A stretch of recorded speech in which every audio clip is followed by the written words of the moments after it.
Je m'appelle Tania, je travaille pour Cisco. Je ne suis pas ici pour contredire quoi que ce soit, mais j'ai toujours eu beaucoup de gens, surtout des musulmans, qui me disent « Parce que tu es catholique, tu vas aller en enfer, donc tu dois te convertir pour aller au paradis. » Pour ma part, je pense être une bonne catholique. J'essaie d'être une bonne catholique. Je ne commets pas de péché intentionnellement. Mais est-ce que cela signifie que, parce que je suis catholique, je vais aller en enfer? Et si je suis musulmane, j'irai au paradis? Une sœur a posé une question concernant le fait que de nombreux amis musulmans lui disent que, parce qu'elle est catholique, parce qu'elle est chrétienne, elle ira en enfer. Est-ce vrai parce qu'elle est chrétienne, ira-t-elle en enfer? Sœur, selon moi, si vous êtes une vraie chrétienne, si vous suivez vraiment les enseignements de Jésus-Christ, Inch'Allah, vous irez au paradis. Mais seulement si vous suivez vraiment les enseignements de Jésus-Christ. Jésus-Christ a dit « Cherchez la vérité, et la vérité vous libérera. » Correct? Maintenant, ce que vous suivez, je ne le sais pas. Suivez-vous votre Église ou suivez-vous Jésus-Christ? Si vous suivez votre Église, les chances que vous alliez en enfer sont très élevées. Si vous suivez Jésus-Christ, Inch'Allah, vous irez au paradis. Si vous lisez la Bible, il y a des paroles de Jésus-Christ. Je ne sais pas à quel point vous connaissez bien la Bible. Toutes ces paroles de Jésus-Christ sont en lettres rouges. Sœur, croyez-vous que Jésus soit Dieu? Eh bien, je suis un peu confuse à ce sujet, donc je ne vais pas m'étendre là-dessus. Non, je demande juste oui ou non. Eh bien, Vous êtes confuse? non, ce n'est pas de la confusion, mais je ne veux pas répondre à quelque chose que je ne connais pas bien. Je ne dis pas que vous savez ou non, sœur. Je ne dis pas que vous ne savez pas. Mais vous croyez en quoi? Bon, d'accord, je crois qu'il est Dieu. Sœur, laissez-moi vous dire une chose. L'islam est la seule foi non chrétienne qui fait de la croyance en Jésus-Christ, en tant que messager de Dieu, un article de foi. Aucun musulman n'est musulman s'il ne croit pas en Jésus-Christ. Nous croyons qu'il était l'un des plus grands messagers de Dieu. Nous croyons qu'il est né miraculeusement sans intervention masculine. Nous croyons qu'il était le Messie traduit par Christ. Nous croyons qu'il a redonné la vie aux morts avec la permission de Dieu. Nous croyons qu'il a guéri les aveugles nés avec la permission de Dieu. Les chrétiens et les musulmans sont d'accord là-dessus. Mais où se séparent-ils?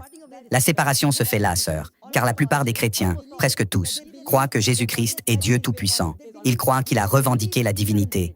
En fait, si vous lisez la Bible, il n'y a pas une seule déclaration sans équivoque. Il n'y a pas une seule déclaration non ambiguë dans toute la Bible, où Jésus-Christ dit lui-même « Je suis Dieu » ou « Adorez-moi ». Sœur, si vous pouvez trouver une seule déclaration sans équivoque, une seule déclaration non ambiguë, n'importe où dans la Bible, où Jésus-Christ lui-même dit « Je suis Dieu » ou « Adorez-moi », je suis prêt à accepter le christianisme aujourd'hui. En fait, si vous lisez la Bible. Je ne parle pas de vous faire accepter le christianisme. Je vous donne une réponse. J'ai eu ma réponse. Non, vous avez la moitié de la réponse. Je donne la réponse complète, Inch'Allah. Vous avez la moitié de la réponse. Je vous ai dit que si vous êtes une vraie chrétienne, vous irez au paradis, mais vous ne savez pas ce qu'est un vrai chrétien. Je vous donne des informations sur ce qu'est un vrai chrétien. Si vous lisez la Bible, Jésus-Christ a dit dans l'évangile de Jean chapitre 14, verset 28, « Mon Père est plus grand que moi ». Évangile de Jean chapitre 10, verset 29, « Mon Père est plus grand que tout ». Évangile de Matthieu chapitre 12, verset 28, « Je chasse les démons par l'Esprit de Dieu ». Évangile de Luc chapitre 11, verset 20, « Moi, par le doigt de Dieu, je chasse les démons ». Évangile de Jean chapitre 5, verset 30, « Je ne peux rien faire de moi-même. Je juge selon ce que j'entends, et mon jugement est juste, car je ne cherche pas ma volonté, mais la volonté de celui qui m'a envoyé. Quiconque dit qu'il ne cherche pas sa volonté, mais celle du Dieu Tout-Puissant, est un musulman. » Donc Jésus-Christ a soumis sa volonté à Dieu. Il était musulman. Il n'a jamais dit qu'il était Dieu. C'est clairement mentionné dans l'évangile de Jean chapitre 14, verset 24. Jésus-Christ dit « Les paroles que vous entendez ne sont pas les miennes, mais celles de mon Père qui m'a envoyé. » Et c'est clairement mentionné dans le livre des Actes chapitre 2, verset 22. « Hommes d'Israël, écoutez ceci. Jésus de Nazareth, un homme approuvé par Dieu parmi vous par des miracles, des prodiges et des signes que Dieu a fait par lui et dont vous êtes témoins. » Donc Jésus-Christ est un homme approuvé par Dieu, parmi vous par des miracles, des prodiges et des signes, que Dieu a fait par lui et dont vous êtes témoins. Donc de la Bible, vous savez que Jésus-Christ était l'un des messagers les plus aimés du Dieu Tout-Puissant. Nous l'aimons, nous le respectons. Suivons-nous ses enseignements? Si vous comparez ce que Jésus-Christ a dit dans la Bible, je vous ai dit hier que nous, les musulmans, nous suivons plus les enseignements de Jésus-Christ. Jésus-Christ, selon l'évangile de Luc, a été circoncis le 8e jour. Nous, musulmans, pratiquons la circoncision. La plupart des chrétiens non. Jésus-Christ a dit « Vous devez suivre chaque loi ». Évangile de Matthieu chapitre 5, verset 17. Tout ce qui est dans l'Ancien Testament, vous ne pouvez pas briser une seule loi ou un seul iota ou un seul trait de lettre.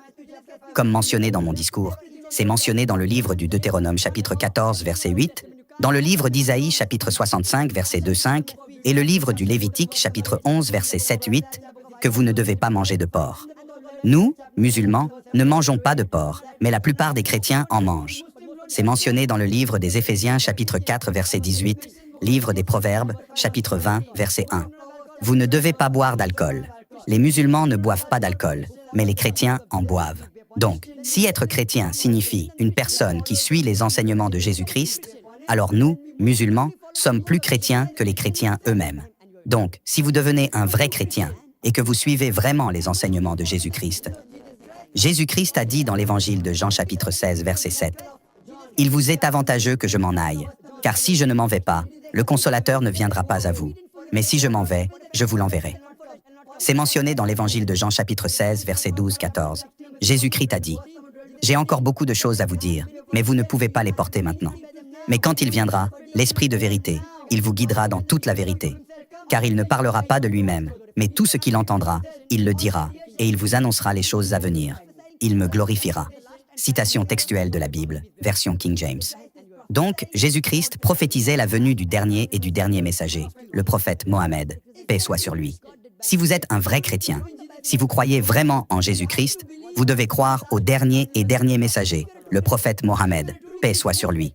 Donc, si vous êtes un vrai chrétien, vous croirez au prophète Mohammed, et Inch'Allah, vous irez au paradis. J'espère que cela répond à la question. Merci